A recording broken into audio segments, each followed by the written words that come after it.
saving for long and little by little to make all of your dreams come true. Sounds a little bit stressful and overwhelming, doesn't it? No matter what stage of life you're in, you're always going to have goals, financial goals, long-term and short-term goals. But how do you achieve it? Well, don't worry, that's what we are here for. Hello and welcome to NSE FinWiz Season 6, powered by CNBC TV 18. I'm your host Gautam Srinivasan, and we kick things off with the very green campus here in Bengaluru of one of India's largest conglomerates, ITC. So, let's check them out. ITC Agribusiness is one of the largest integrated agribusiness enterprises in the world, with decades of experience and a skilled employee base operating across diversified businesses. ITC Agribusiness is revolutionizing the agriculture sector in India. NSE FinWiz visits its Bengaluru campus to engage with its employees on the importance of tax planning to have a prosperous life ahead. The world today is very getting more and more complicated. Firstly, with the physical money getting less and less visible, at the same time with the digitization that's happening in the economy at large and the money and financial markets, the world is getting more and more complex. And it is something that we really need to understand from the point of view of understanding the concepts of how to hold money, how to, to use money to create wealth at a personal front. You have various sources of wealth coming in to you. You have your regular salary which gets credited to your account at the end of the month. You also have some income coming in from a variety of investments you must have done in equity, in properties, real estate. Wealth management is all about, combining everything together, keeping your horizons in mind, 3-year, 5-year, 15-year horizons, and making it a beautiful blend of, your horizons and investments combining together and, leading you towards what you ultimately aim for. So personally, for me, financial literacy is about investing in the right places and investing in a manner which takes care of all my future needs and ultimately helps me retire by the time I'm 50. Financial literacy to me means having information and right information, not mythical information, having factual information about various tools and assets available to you where you can invest and make use of the opportunities over there. NSE FinWiz is probably the biggest intervention available in the country in terms of a medium such as this, in terms of getting high quality financial advisors and gurus coming and sharing their knowledge and wisdom with people. So it's indeed a privilege to be able to partner with NSE FinWiz and to have them at our campus and to be able to extend the expertise of NSE FinWiz to our young workforce who are obviously very keen to lap up good financial advice. Welcome to NSE FinWiz Season 6, powered by CNBC TV 18. This year, the theme is Invest in Yourself, Your Path to Prosperity. And we are here at the ITC campus in Bengaluru to kick things off. And of course, you can't have FinWiz without the financial wizards. Let me quickly introduce you to them. Kalpesh Ashar, founder and CFP at Full Circle Financial Planners, joins us. And Hemant Rustagi, Director and CEO at Wise Invest Advisors. Gentlemen, thank you so much for joining us, and thank you to the audience for joining in as well. So let's focus on the theme of FinWiz Season 6, which is Invest in Yourself. Share with us a personal story. Why should one invest in oneself? What do you think? I firmly believe that it's all about 3 words, and those 3 words are awareness, acceptance, and action. So most important thing is being aware that what are we trying to derive out of the investments or the finances which we talk about. Then comes the acceptance part, which is, okay, I'm at this stage of my life, this is what I can do, but I need to have a roadmap which will take me from place A to place B to move forward. And the third part, invariably, like in anything in life, is action. There's no point just thinking, procrastinating, and saying that I will do it tomorrow. Once the awareness and the acceptance comes into your universe, action has to be followed up with. All right, so awareness, acceptance, and action. Tell us how people can motivate themselves to invest in themselves? What we generally do in our life is that we get a salary, we spend the money, and whatever is left at the end of the month, we try to save that. Okay, when we say investing in yourself, basically that money has to be available to you. So how does it come to you? Pay yourself first. First decide how much money has to be put aside, and then talk about your expenses. Otherwise, at the end of the month, you're not going to have enough to save. So that starts basically with paying yourself first. The second thing is, how do you get the best from your investment? It's not only just by putting money aside. How do you learn about it? You need to educate yourself. Many times, we come across people, they said, okay, it's very complicated process. We don't understand anything about finance. So how do we train? Believe me, it's not that complicated. It's your hard-earned money. So you spend so much time in office, you struggle so much, you work so hard. Even if you spend just 2% of the time that you spend in learning about investment, you'll do a great job about your investment. Today, we are so lucky that there are so many options. You have options like mutual fund, such a simple product. And I think it gives you a variety of options. So I think, one, save first for yourself, put the money aside. Second is educate yourself. Third is to do things right. All right. But one of the reasons why a lot of people would not think as seriously about investing in themselves is they hear about volatility and the need to remain focused, and they might think, can I handle this volatility? Why not just put it in some instrument which is going to give me a short return? What would you say to those people, Kalpesh? If you have set goals like understanding the purpose of money and more importantly giving a time frame to it, automatically you will eliminate volatility. If you go to a advisor or a planner and you say that I want to create a good corpus in the next 20 years and my age is 40 today, well, I can just put away 10,000 rupees from my cash flow. It's just probably 10% of my income, and you're putting that much money away. In the 2 years of investment, if the market's correct, say 20-30%, how are you genuinely concerned if you've stuck to your goal that your goal is 20 years away? What is happening in the second year of investment should not worry you. And you should continue your investments during that volatile period, because your goal is still 18 years away. All right. What's going to happen is I'm going to call out your name, and what you will do is, as you get up, just introduce yourself and let us know about the goal that you have specified in your card. You can talk about the time period that you're looking at to achieve that, and let's see what the experts have to say about that. The first name I will be calling out is Aditya Mittal. Could you get up, please? My goal is to buy Q7. Nice. Car Q7 in around 13 to 15 years. That's my time frame. How much can you spare per month? Maybe around 40 to 50,000. If you say 13, 15 years, even if you say 10 years, I would say the money can still go into equity funds. There is going to be volatility on the way.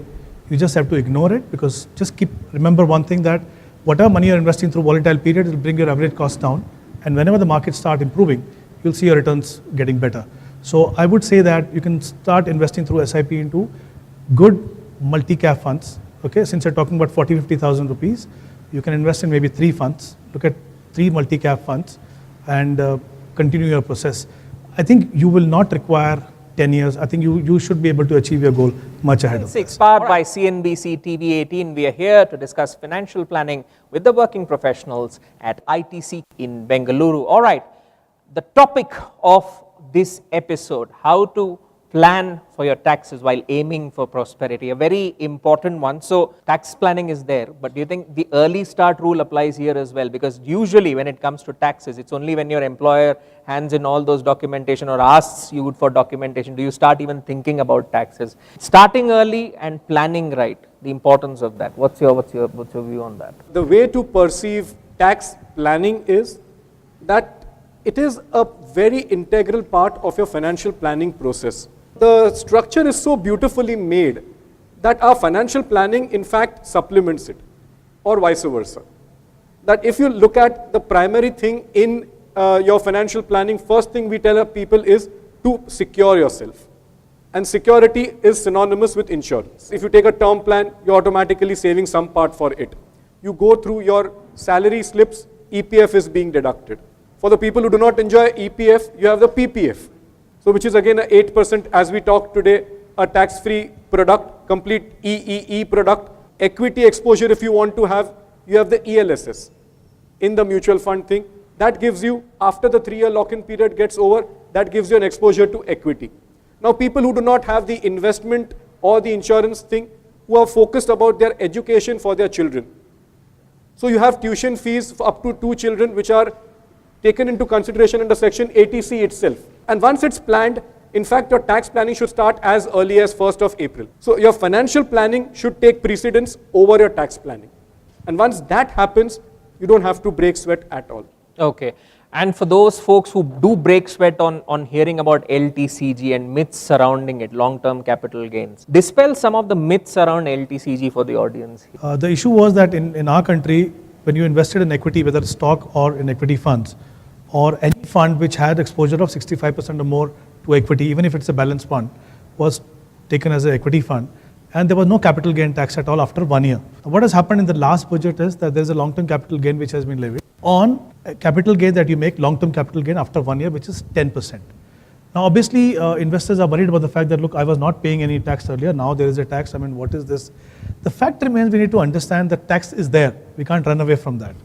We also need to understand that what is the potential of equity, what it can do for us in the long term. Equity still remains the best bet for your wealth creation process. Okay, and now what the finance minister did last year is that he has said that the gains that you made up to 31st of Jan, he has grandfathered them. It means you're not paying tax on that. You're paying tax for the last year only if the value goes above that, which obviously, if you see the last 1 year, the markets have not moved. So I don't think that is happening. But even in the long term, forget the last year, in the long run, even if there is a long-term capital gain of 10%, equity or equity fund still remains the best bet. I mean, I can tell you, normally when we talk about working out how much money you need to save for any goal, we take an assumed rate of return of 12%. But trust me, if somebody is invested for 15, 20 years, we've seen in the past the returns have been much, much higher. So it's not that if you pay 10% tax on that long term, it will make any difference to you. And the best thing about this is that there is a way to even cut down on that.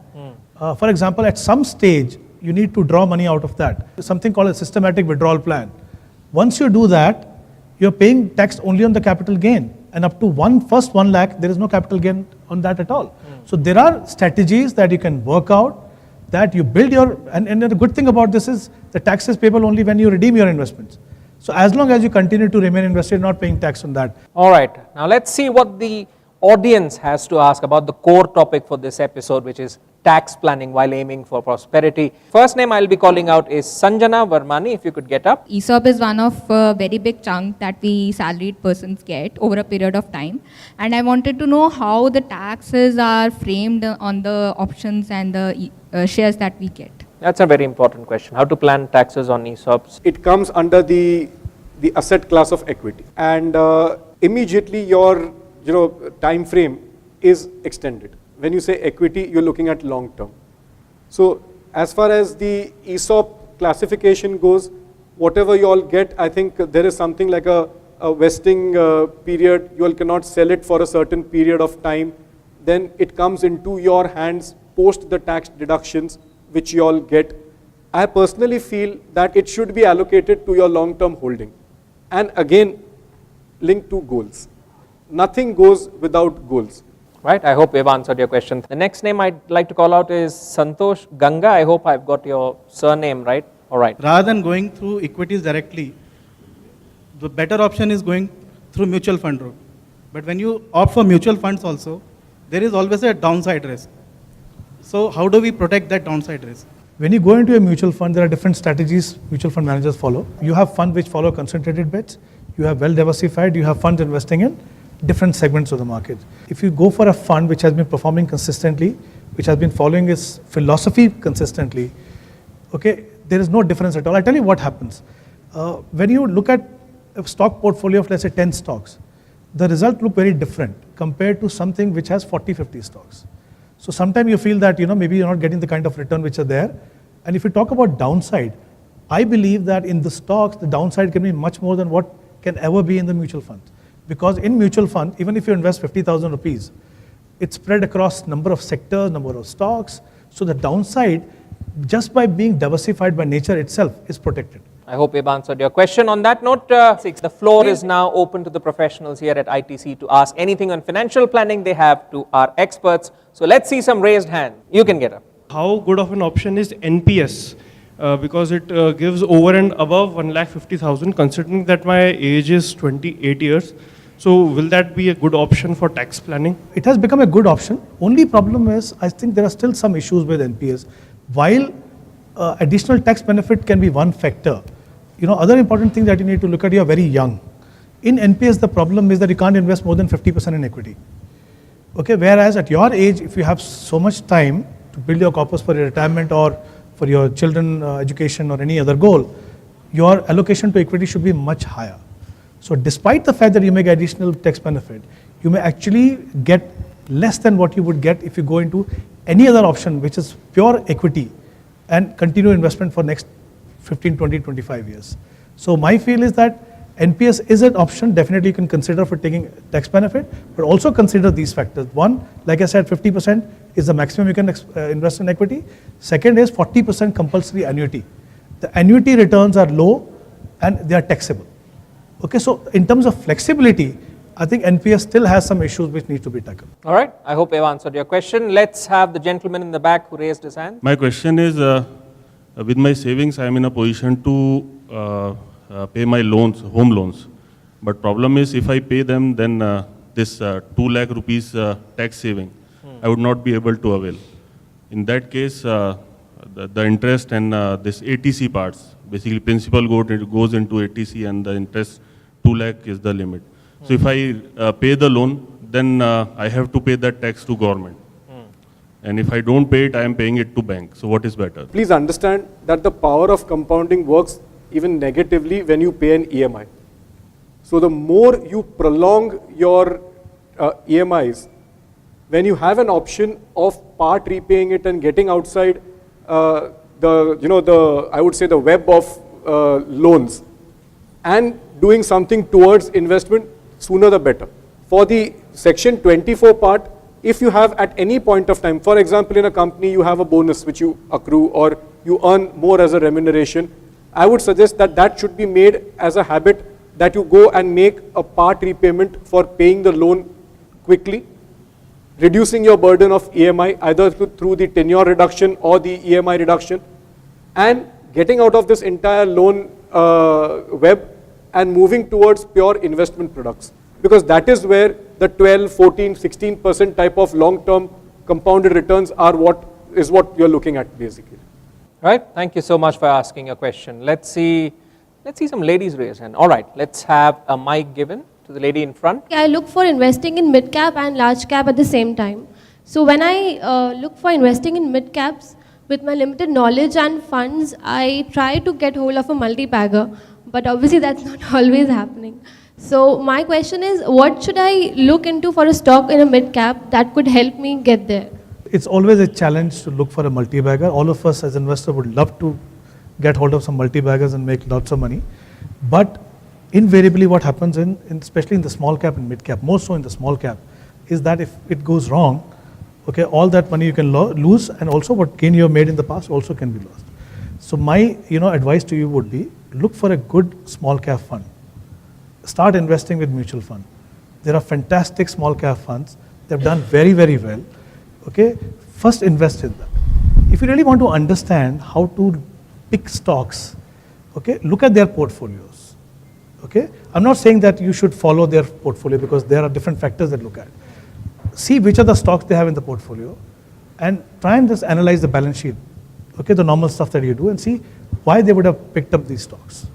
And over a period of time, when you let's say research 15, 20 stocks, you'll understand how to look for small cap stocks. So my suggestion to you would be, stick to mutual funds, especially if you're looking for small cap, and look for maybe 1 or 2 funds. You will find that the portfolio will be totally different for these 2 funds. There will be a lot of overlapping in multi-cap and large cap. You won't see much overlapping because the basic differentiation in these kind of funds is the stock picking ability of the fund manager. So, stick to mutual funds to begin with, analyze their portfolio and see why they would have picked up those stocks. And I think that will really help you in terms of analyzing the small cap stocks. And I'm sure after a few years, you should be able to pick up some good multi-baggers. All right. We wish you all the best for getting your multi-bagger stock. On that note, we'll wrap up this very special episode of NSE FinWiz Season 6, powered by CNBC TV 18. I'd like to thank our experts for sharing with us their insights on the topic of financial planning, and of course to the wonderful, wonderful audience here, employees of ITC, for sharing with us your questions, your views on the range of topics that we have discussed. It's been a very interesting exchange of ideas, and thank you to our viewers tuning in as well. Till next time, goodbye.